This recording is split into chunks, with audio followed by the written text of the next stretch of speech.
First of all, this is when they first had the Coffin papers, they had a section for urban aquaculture. And so this section here, when that particular went away, my paper got put here, which is great, so I can educate and give you some information you don't have. So, my name is George Brooks, and I have been working now in urban agriculture for some time. I was originally the aquaculture extension specialist for the University of Arizona, and we did very practical things.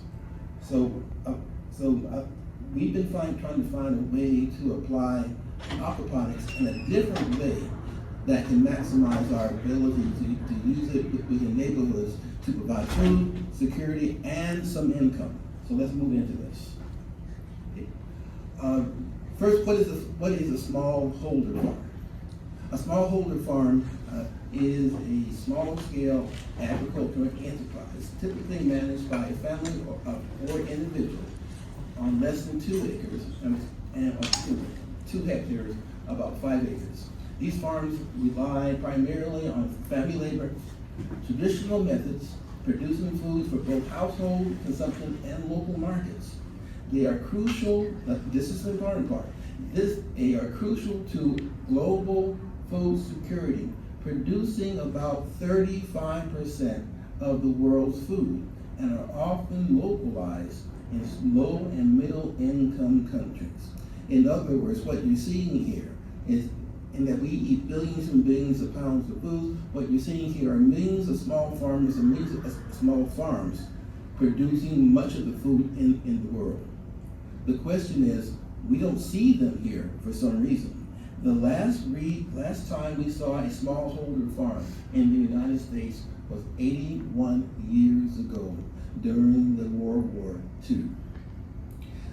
This is a victory garden. A victory garden essentially matches the exact thing that I just read as far as what is called in the world a smallholder farm. They were normally in backyards. This one here was about 400 square feet, producing about 1.5 pound of food per 1.5 pound of food per year for a family. They maximized as much food as they could produce, and the whole idea was to have a farm in your backyard so that the food could go to the war effort going on at that time. The question is, can we actually use this idea today? See, I've had a dream. Yeah, that got your attention. Okay. I've had a dream now for some time. I've been in aquaculture now for close to 50 years. And when I was with Extension, one of my dreams was to be able to bring this amazing technology of aquaculture into the urban areas where I was born and raised. Okay, this is Phoenix, Arizona, and all those blue areas are food deserts. About 35% of the city is in food deserts. But at that time, 1990 approximately, the technology was not available. But today, there are things that we can use in urban areas that can grow a lot of food if you know how to do it. This is a kiddie pool, a splash pool. If you do an aerial survey of Phoenix, the thousands of these things in backyards growing green water and mosquitoes.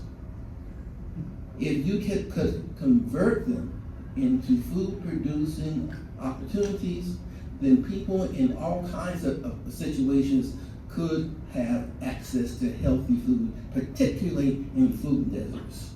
And it actually worked.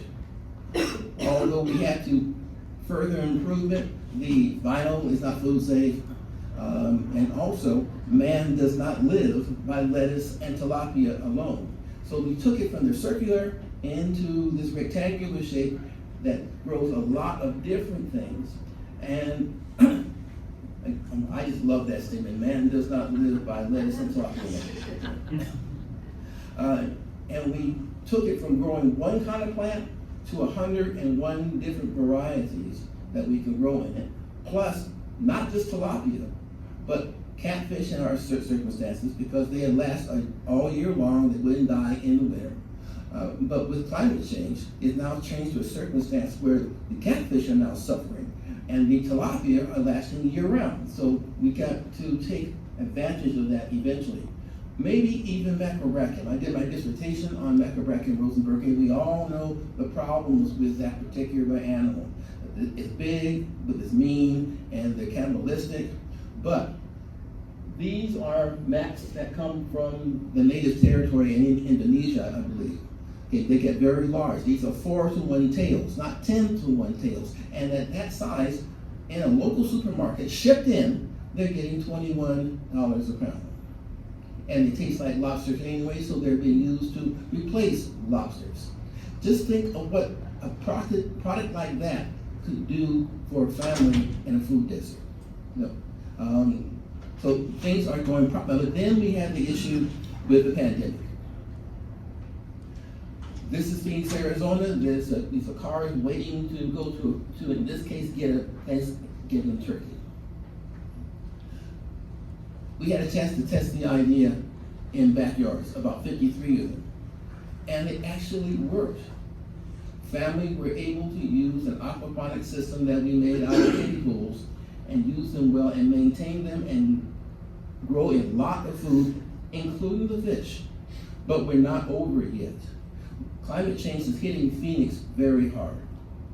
So we're now having to add much more shade screening so they don't burn up the plants. But the catfish are still suffering. Catfish cannibalism continues to be an issue, but other nations, other continents that have seen this problem, their research is providing answers for us to move forward. And we also have the other standard problems with aquaponics. One is called integrated pest management. What do you do with your pests? Normally you're talking about aphids and whiteflies. We're talking about Halia. These aren't local peccaries that come down out the mountains because the city has water.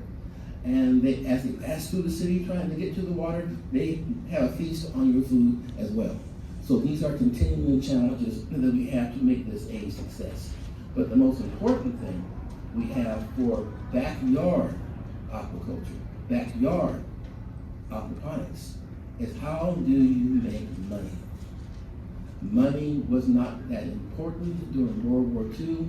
The goal in World War II was simply to feed your family. Now there has to be some component to it that is economically viable. Today in aquaponics, there is a big focus on the commercial systems. But the challenge is no one with a small backyard has the room for one of these, and they also don't have the money for what it is. So what do? You use one of these small systems. The large systems, you have all of this infrastructure that has to be in place. But to use the words of, by the way, have you all seen this particular TED Talk? It's amazing. This is a guy they call the Guerrilla Gardener, Ron Finley.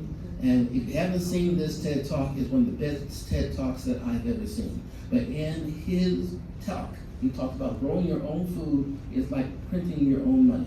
As demonstrated from this great paper from Portugal.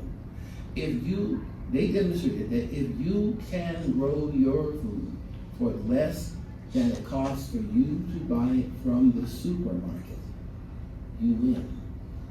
That changes the entire food for sale paradigm. You don't have to sell it to anybody, just eat it yourself, and you earn the savings. It's no longer competing with the lettuce farms down in Yuma. Yuma, Arizona provides most of the lettuce in the country. Okay, it's no longer competing with them at 25 cents a pound. Your market, your competition, is now the supermarket. So if you eat your own food instead of going to the supermarket, you save. And I believe, and you have to check this as far as the legality of it, but I believe it is tax-free. It is tax-free? Okay, cool. Okay, so if you're growing 400 pounds of food and you only eat for it, you grow what you eat, and you save that kind of money, that goes right back into your family's budget to buy some diapers or some notebooks for your kids. So this is the potential that we can have if you use aquaponics in the right way. Final thing.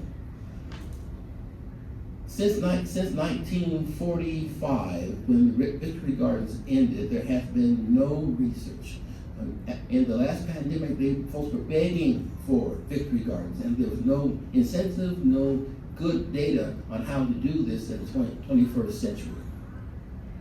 But the identical smallholder farmers, same concept. They have 80 years of good research, creating a number of books that give you successful business models that you can apply to this technology. Now, this is a project that we've been working on for about 8 years. You know, agriculture technology takes a lot of research, takes a long time. But we're to the point now where we can actually apply this throughout food deserts and across the cities. It's just now a matter of time. Thank you. Good. Are there any questions? Was it that good? Okay. Yes, sir. Do you know about smallholder farms? I live in Alaska. Your presentation is really relevant for Phoenix. Do you know anything about like northern climates and smallholder farms? It's just a matter of testing for your particular environment. Again, in Africa and Asia, they have a lot of research looking at different climates and different issues and different crops and different fish. We don't have any of that. The concept works in the Sun Belt state. We now have to test it in a northern climate area to see how well it works with trout, say for example. What's the effect of snow and everything else? So, but at least we have a foundation to work from, and then you can move on from there.